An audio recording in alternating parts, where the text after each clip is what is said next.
गौतम खट्टर साहब, अगर मैं आपसे शुरू करूं, कहना जैसे आप गौतम विद 60-40 ग्राफिक्स में, गौतम, जो बाबा ने कहा है कि बटोगे तो कटोगे, how do you take this?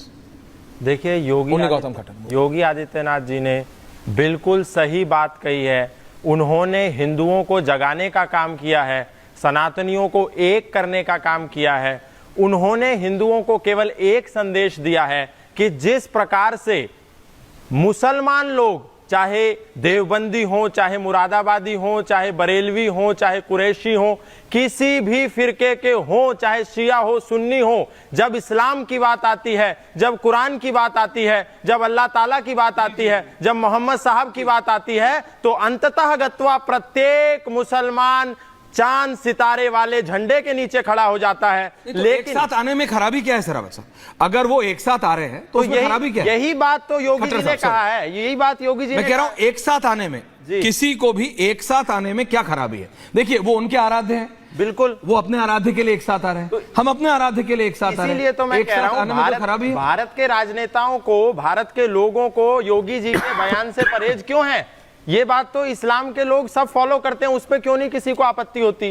ये केवल और केवल अपनी राजनीतिक रोटियां सेकने की बातें कर रहे हैं। योगी जी ने जो कहा है वो बिल्कुल ठीक कहा है, क्योंकि बांग्लादेश के जो हालात हैं, वहां किसी ने नहीं पूछा किसी हिंदू से कि तुम जाट हो, गुजर हो, बनिए हो, मराठा हो, तेली हो, धोबी हो, नाई हो, मोची हो। देखा कि हिंदू हो तो उनको जला दिया। इस्कॉन मंदिर ने 1971 में बांग्लादेशियों को, बहुसंख्य मुसलमानों की जान की रक्षा के लिए न्यूयॉर्क में कार्यक्रम करके, पैसा बटोर करके, उनकी भूखमरी जो आ गई थी बांग्लादेश में 1971 में, उसको बचाने का काम किया। सबसे पहले जब ये विद्रोह हुआ बांग्लादेश में, तो उन्हीं बांग्लादेशी बहुसंख्य समुदाय ने जाकर के, खट्टर साहब, काउंटर ये है कि बांग्लादेश और यूपी का कंपैरिजन क्या है?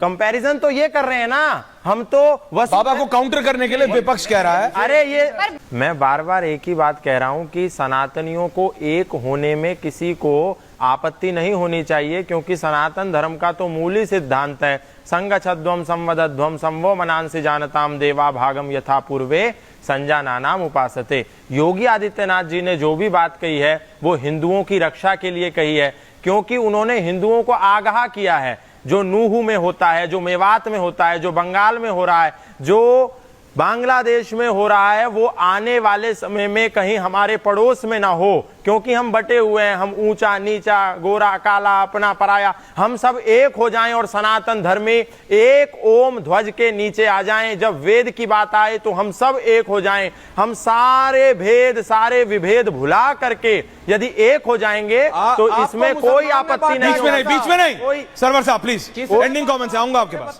बोलिए। कोई आपत्ति नहीं होनी चाहिए। जब ये लोग एकता की बात करते हैं, जब ये लोग एक होने की बात करते हैं, तो किसी को आपत्ति नहीं होती। तो यदि योगी जी ने ये बात कह दी है तो किसी को क्यों आपत्ति होनी? Point taken ma'am. दूसरी एक बिंदु और बोलना चाहता हूं। ये बार बार कह रहे हैं कि योगी आदित्यनाथ एक कुर्सी पे बैठे हैं, ये उनको ऐसा नहीं बोलना चाहिए। जब योगी जी पहली बार मुख्यमंत्री की शपथ लेकर के आए तो उन्होंने ये कहा कि मैं जिस पीठ से आया हूं, जिस गोरख पीठ से आया हूं, उसके सामने मुख्यमंत्री की कुर्सी बहुत तुच्छ है। मैं सत्ता को सबसे अंतिम पायदान पर रखता हूं, मेरे को मौका मिलेगा तो मैं इसको लात मार करके फेंक दूंगा।